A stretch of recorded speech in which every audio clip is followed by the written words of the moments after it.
Brisco and Bradshaw. I would be Bradshaw, and that would be the WWE Hall of Famer, Oklahoma's favorite son, Mr. Gerald Brisco. And this is Best of the Best, a special edition of Stories with Brisco and Bradshaw, where we bring you the best, the greatest, the most iconic wrestling matches in professional wrestling history. And this week, we got one of the great ones, one you're going to find very entertaining and interesting. Of the Showdowns in Shea, 36,295 people. This was the biggest one. But this is Hulk Hogan versus Andre the Giant. But Hulk Hogan is the bad guy in this. Mr. Brisco, you ready? I'm ready. You know, you just mentioned the attendance figure. You know, this is the third great event that they had in Shea Stadium. My brother happened to be on the one right before this one with when Andre and Webner for the set up the Ali and Oki deal. And on this here, you mentioned this great attendance. They'd worked hard to build this up. And I think this match is actually, to show you how loaded this card was to draw this house, this match was actually the semifinal. Andre the Giant and Hulk Hogan, imagine that, the semifinal, a match that would go on and revolutionize sports entertainment a few years later at the Pontiac Silverdome in front of 93,000 people. But the great late Bruno Sammartino and Larry Zbyszko, I believe, was the headliner of this great event that night. So let's get into this Hogan and Andre match. It's great to see just how much this match was and how much better the second match was, although this is a pretty damn good match. Josh is teeing it up now, and here we are at Showdown to Shea, number 3. Nobody can tell that guy in the blue jacket in the middle of the ring. Yes, yeah, you sure can. A big V shape.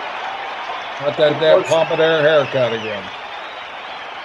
Freddie Blassie, and Thunderlips. Thunderlips, that's right, Thunderlips. I like that Thunderlips hairstyle in this match. I do too. Thunderlips was one of the greatest characters of all time. Yeah, it kind of looks like Hulk Bradshaw with black hair. Yeah. Only you had a little bit more in the front than this guy does. Yeah, exactly. Maybe not now, but back then it did.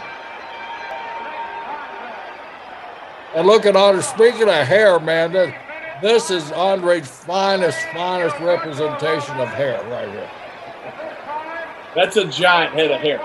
It's high. You know what? I think he's just coming off the $6 Million Man Bigfoot series with this hair, too.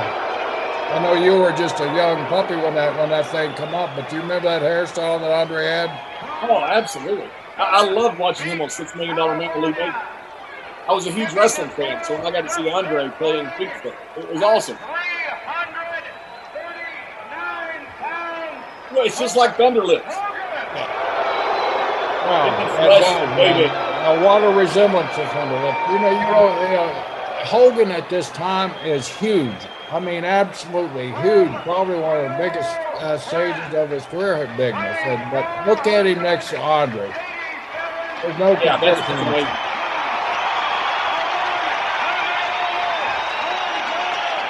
Once again, Andre here, you know, he's in good health. He's not all bent over, a head's up, a shoulder to back, that back is straight. And man, he's an intimidation look across the ring. Did you ever work with Freddie Blassie? Yes, I did. Just right in the very beginning. I just feel like I really wish I could have done more. I forgot who he was managing when Jack and I first went up there, but he was managing a couple little teams that we had to compete against. Man, that was meeting Freddie Blassie. You know, it's like a baseball player meeting Babe Ruth. You know, it was just you realize you're meeting one of the freaking icons. I mean, yeah, wow. Pencil neck geek. Yeah, you know, John, it was so cool. You know, when we were young coming through. Of course, I'm younger, a lot quicker than you were. But a lot of these guys, you know, were the icons like Freddie Blassie passing through. You know, they come in the dressing room. Some guys just didn't realize who they were in presence of, man. But, you know, if you had any history at all about you, these guys come in, man, it was just, wow, this guy's in my dressing room. Yeah. Great Mike Mazurki, you know, the actor, and the great Mike Mazurki, the wrestler. I met him one time in Oklahoma City, my very first TV match, and, man, it was like I'm meeting a celebrity here. Talk about celebrities right here. We got two of them in the ring right there, John. Boy, do we ever. And they're the ones that really transformed the business. You know, WrestleMania 3 set WWE off into a stratosphere that hadn't been matched since. You know, the business owes so much to these two guys. Exactly. Look how casual this crowd is, this gathering. I mean, these guys just standing out there in the infield, you know. And here comes a guy up, no shirt on, just kind of casual. I was told doing a real little research there that the Mets and the Dodgers were playing later on that night, and these are actually ball players out there. So anybody, any of you historians out there, prove me wrong. Tell me who these ball players are standing out there. They're supposed to be New York Mets ball players. That is an unbelievable story. That is great. I love that. You only get it here, man. But you know, why else would a guy be standing there in shorts and no shirt? Yeah, exactly. Unless he's a ball player and he just came out of the dressing room. That's what I read somewhere. I don't know where it was, but I read that these two guys sitting back there were actually New York Mets ball players. You know, it's such a rotten way. There's 36,295 people there, and it looks like they're wrestling in a barn somewhere. You know, because you don't have the crowd ambiance behind it. And as big as Shea is, you can't get that camera shot there to really do it. And nowadays, you know, all those ropes and bells and whistles, man, they have camera shots all over the damn place. But this was TV in the beginning when we're out doing remote shows. Look at that here and doing these remote shows like that. You never know what your setup's going to be, so you never know your camera shots. But I'm liking that breeze coming in and that Andre's hair blowing like Bigfoot, man. That's scary. He'd paw you like Bigfoot. Yeah. And, you know, here on neither one of these guys, John, and I think it's worth bringing up at this time, these guys, they weren't close friends. I mean, that's no secret. You know, Hogan was scared to death of Andre, to tell you the truth. Just scared to death of Andre because he never knew what he was going to do. And Hogan's breaking loose, drawing big money, getting over like $1 million. And he's scared to death of his reputation. And he don't know how Andre's accepting him at this time here. So they're kind of battling is it, can I trust this guy? And Andre's thinking the same thing about Hogan. Is this kid going to try to outshine me here? So these guys at this point in their career, I think, are really taking care of themselves. And you can kind of sense it in this match. Yeah. According to history and tradition, for what it's worth, Andre was not very easy to work with for Hogan when he started.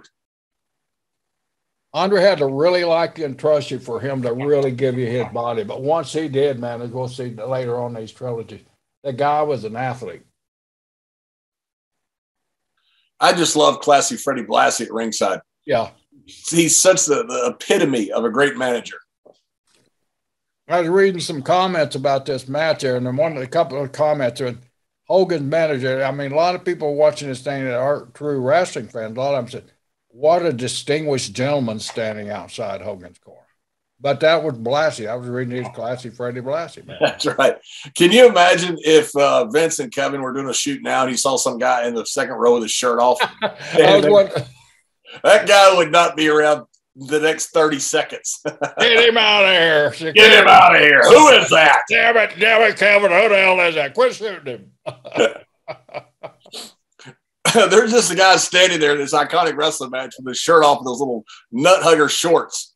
I guarantee he's got to be a ball player. Who else would have the nerve to come out and do that? That's right, because why wouldn't he have his shirt on? At first, I thought he was one of the boys. Man, he's not built like one of the boys, and he just don't look like one of the boys. So I was reading about this match a little bit, doing a little research there. I found somebody said they were New York Mets ball players. That is such a great gem you just pointed out. I love it. I can never watch this match again without seeing that dude without a shirt on. Without a shirt.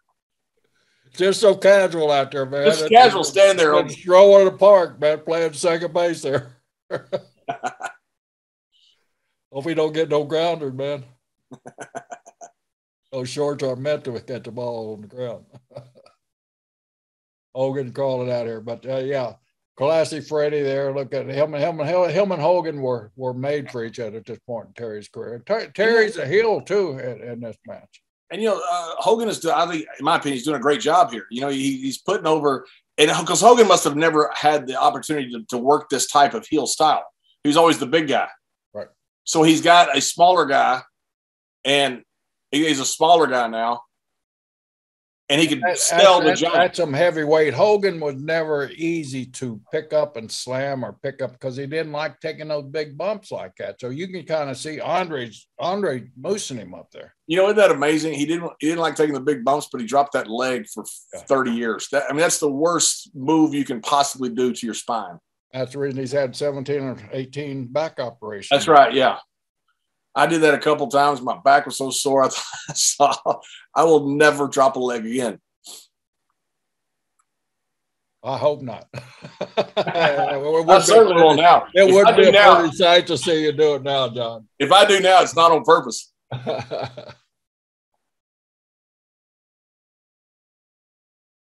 Only leg dropping I'm doing is on my lazy boy. Watch this. Woo. Okay. Andre never been slammed before, right, ladies and gentlemen? What's going on there? For a guy who's been slammed by a bunch of people, he's never been slammed. Hell, he was slammed by Jerry the King Lawler, and he killed the damn pro wrestling business.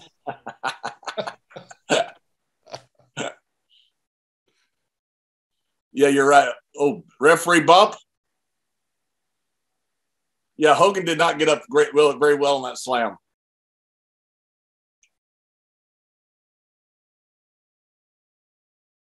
I just love the art of the referee bump. It's just the best.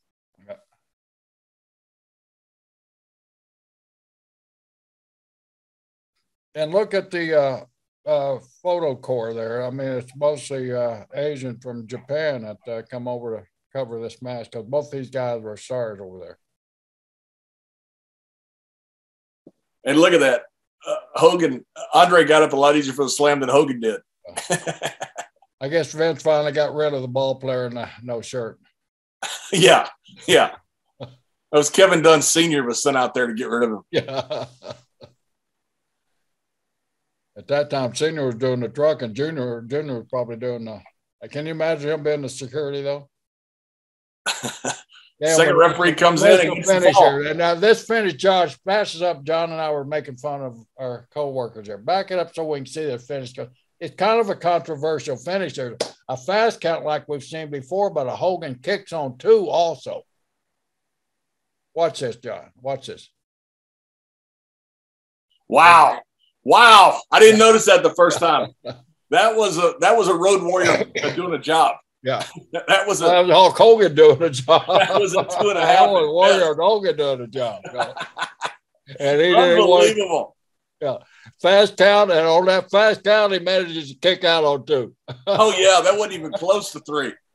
I remember one time I had to put somebody, I can't remember where it was, and I told the referee, I said, you go ahead and count three. I'm going to kick out before two. And I guarantee you, I kicked out before two. It was so bad. And yeah, I mean, you can just sense, John, did you sense the same thing that I did when I watched it? There was really lack of trust. You could tell these guys were not really comfortable with each other. And this is the ultimate top guy finish. You know, one guy puts another guy over, he kicks out right at three. And, we're picking on the Hulk here, but it's part of the finish. And then he leaves the big giant laying for heat. It's just a perfect top guy finish. I mean, nothing got accomplished. Nothing got settled. This got to be a Keystone Act right here. They look at that little flimsy-ass gurneys they're trying to put Andre on. Good luck with this. Number one, the guy's got 10-inch arm. Who the hell, how the hell are you going to pick him up with buggy whips? Looks like piano wire hanging out of his shoulder. Andre, get that thing out of there. I ain't going out on no damn stretcher. Give Hogan credit. He's selling all the way out, though. Oh, yeah. Hogan was a selling dude, man. He was so good.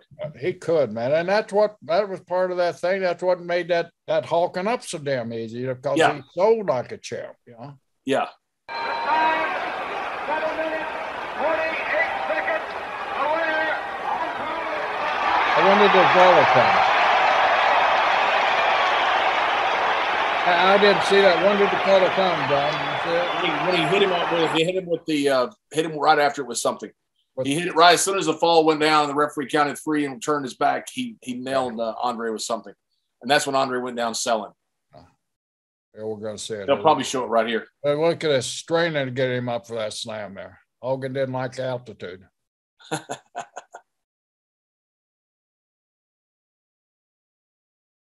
Look at that face on Andre. That hair, I mean, wow. You know, for guys who didn't generally, I don't think they hated each other, but didn't really like each other, they put each other over pretty strong. Yeah, they did. And they had no problem. I mean, you know, John, as you know, you can be like that in business, but when you get inside that ring, man, you're a professional. You want quality. You kind of put those personal issues aside for that 10, 15 minutes, whatever you're in there. And you're working for the people out there in the audience. And I think these two guys were total pros like that. Yeah, I do too. And they certainly, both of these guys, we owe a lot to them. The whole business does to them, because what they became and what they meant to our business, especially WrestleMania 3. Well, we're coming up on this third end of this, tail end of this trilogy, Andre the Giant trilogy, man. And what I consider Andre's Giant greatest performance ever, whether in Japan or the United States of America, and it's with the great Stan Hansen. So yeah, and Stan Hansen always said this is what made him in Japan. Was the Giant sold him, the Giant liked him, and after this match, Stan was made Japan. You'll see it all right here on our YouTube channel. This is Stories of Brisco and Bradshaw. Be sure and like, subscribe, follow all that stuff you do on our podcast network and on our YouTube channel. I'm Bradshaw for Mr. Brisco. Thanks for joining us.